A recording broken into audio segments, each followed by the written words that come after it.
So the first year I didn't get accepted, and the reason I didn't get accepted, I looked back over my packet. Hey, welcome in, leaders. Today we have a very special episode.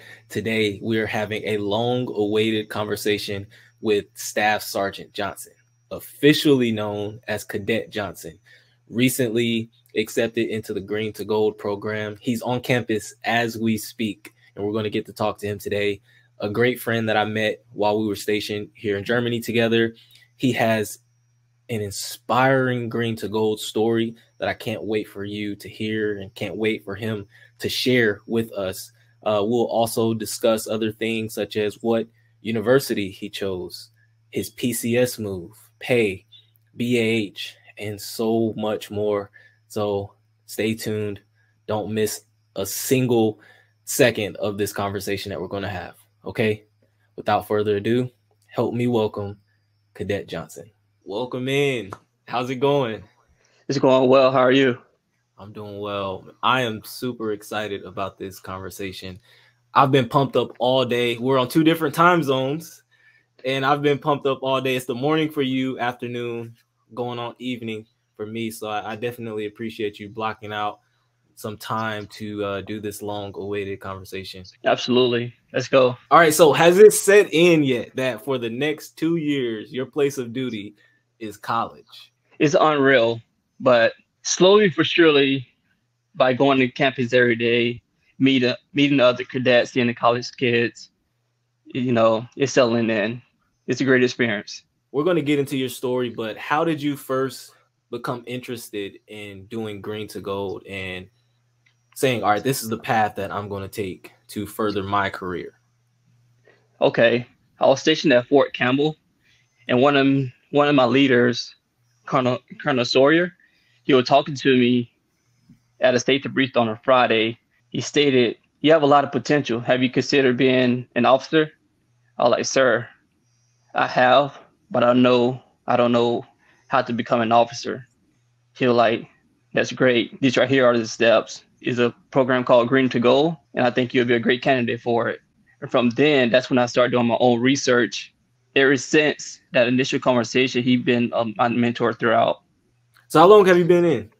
I've been in for 7 years. How would you describe your application journey?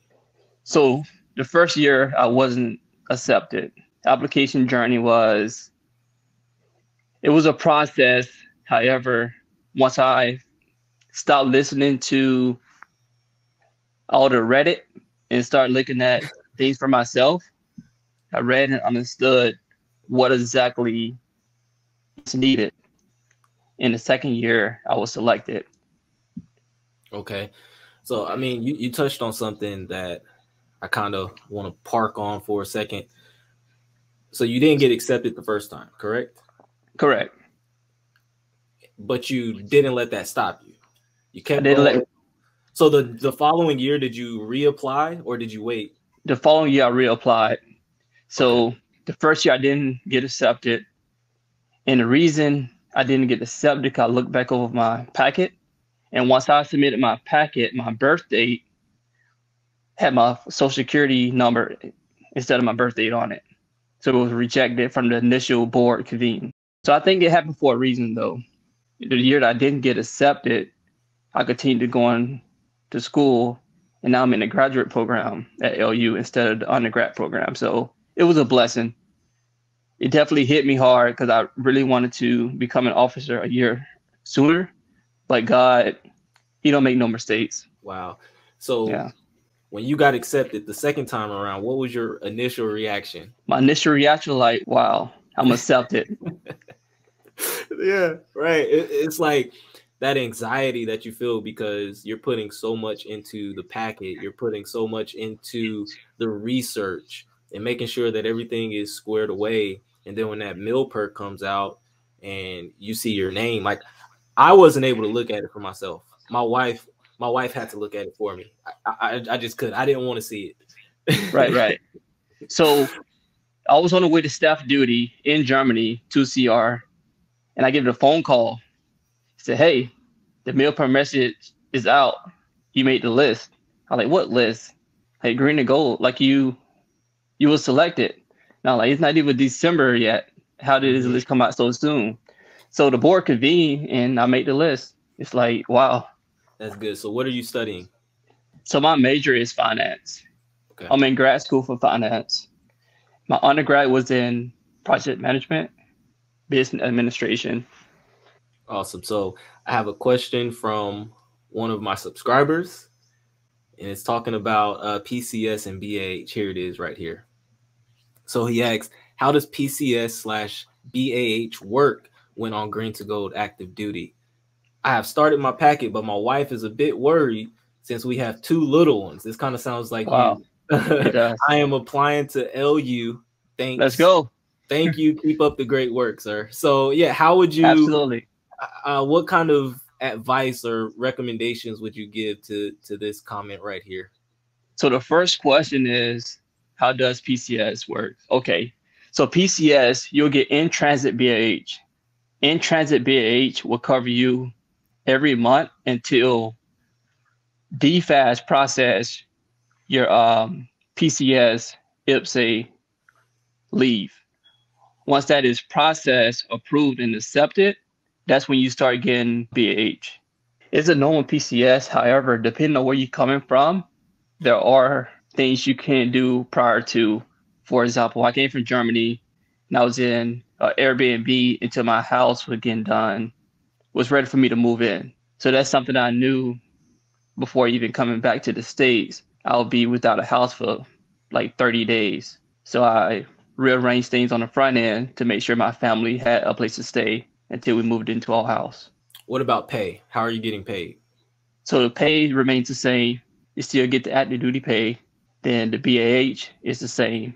It just be in transit once you go to MPD at your unit and found out. Once you found out, that's when your transit BAH starts. So I know we see up here Cadet Johnson, but you're not getting paid as a cadet. You're getting paid as an E6, correct? Correct. Okay. So once you get in the program, you become a cadet.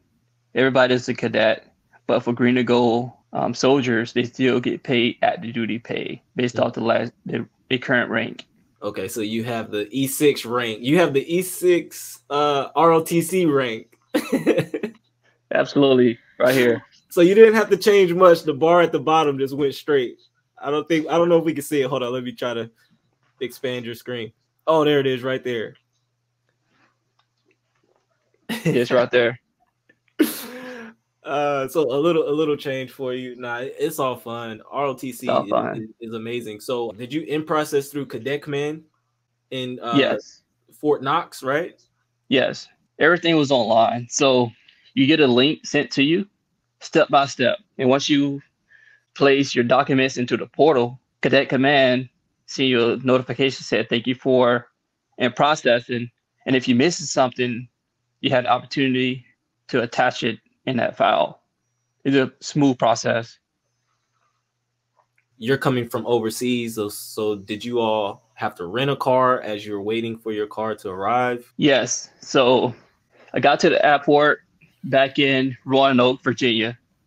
I rented a car for 10 days because my car is supposed to arrive on the 5th. However, it didn't arrive. It arrived 3 weeks later. So by being in the Army, things could change. Mm-hmm. So what we had to do was extend our rental. And financially for us, we put aside enough money to just in case emergency funds for the rental car, for the lodging. And once it's time to actually take permissive TDY, which is 10 days, that's when we moved into the hotel from the Airbnb. Mm-hmm. But out of pocket, I paid for the rental car and the Airbnb. So are you renting now or did you buy a home? I bought a house. Okay. Nice. Yes. Nice. I feel like I call it the Army's best kept secret, green to gold.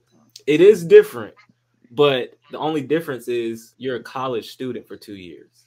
Instead of being on an installation. So the PCS is the same. BH doesn't change. In fact, let's say you're a specialist right now living in the barracks. When you do your packet, you get approved and you PCS, you're going to get BH as well because you as a single specialist can't live in the dorm. Right. But to answer his question, yeah, BH, PCS, everything is the same, but just make sure, like you're saying, you take care of your business, you take care of your finances to make sure that your move is as seamless as possible. Absolutely. And he mentioned he want to attend LU. I'm here. I just experienced that PCS a few months ago. And if you want to reach out to me, I'm available. And his wife, if your wife has some questions, she could ask my wife for a spouse experience as well.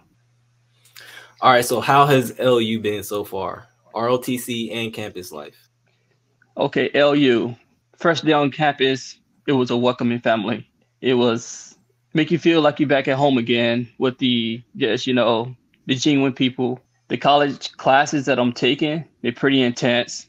I take night classes at the School of Business. A lot of information, a lot of group project, a lot of writing. But the material that we actually covering, I enjoy. I love talking about business and finance.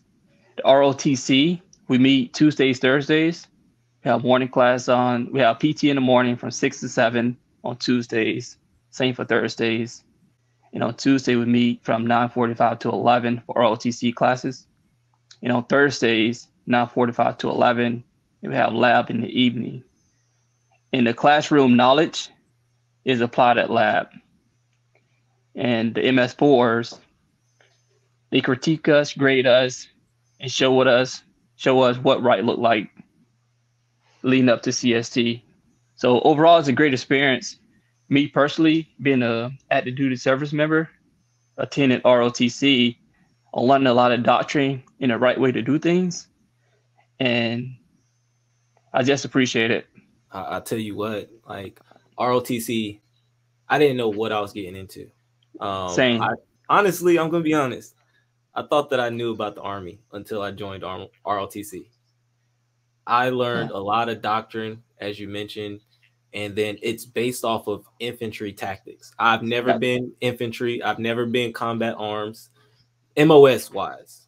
I've never been those things. So learning the doctrine of what it means to be an infantry platoon leader, it was a lot. So you are on a journey, you're on a path that I'm really excited about. Let's talk about mentorship for a while.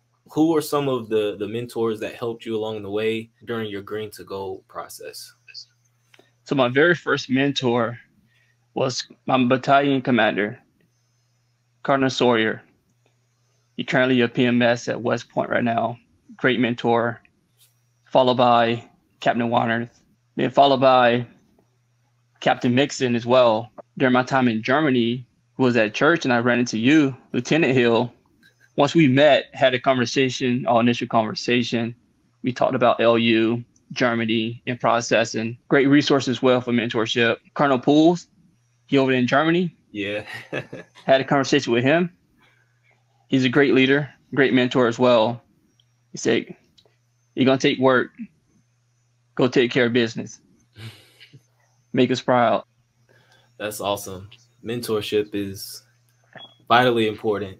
And I appreciate you for sharing that. Can you please tell now Lieutenant Colonel Barrett, I said congratulations on his promotion, and then Sergeant First Class Shannon, if he's still there, because I know he's about to PCS out of there, but please let him know that I said what's up. They were awesome mentors while I was in LU. The floor is yours. Anything that you would like to say, doesn't matter. My hands are off. The floor is yours. If an obstacle or challenge come up, breathe and look at the situation, assess the situation, and get through it. Reach out, ask for help. Keep asking questions, because the question that you had is the same question other people have, but it too much pride, they don't ask the question. So reach out, ask question, and just be on assignment, be on mission, and do things with purpose. Don't let those small hills, mountains prevent you from doing what you want to do.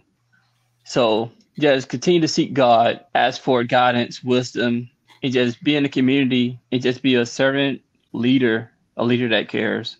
Transferring from green to gold to ROTC, remain humble, because something that I personally learned here is you don't know everything. And the person that you think don't know anything have a lot of knowledge that you could actually use, and you're gonna take teamwork at the end of the day. That's all I have. Thank you for having me on Chris, and I look forward to our next conversation. Well, I really hope that you got value out of that conversation. As always, if you have questions, do not hesitate to comment down below. You can also follow me at @therealc_Hill on Instagram. I'm really responsive there. Big shout out to Cadet Johnson. Thank you so much for sharing your story with us. Send me an invite to that commissioning ceremony and graduation. I'm going to make arrangements to be there if I can. Thank you so much for sharing your story again. You really helped and encouraged me, and I'm pretty sure others will say the same. Well, if you like content like this, subscribe. And if you would like to share your story, just reach out to me on Instagram, shoot me a message. And as always, leaders, keep leading, and I'll see you in the next video.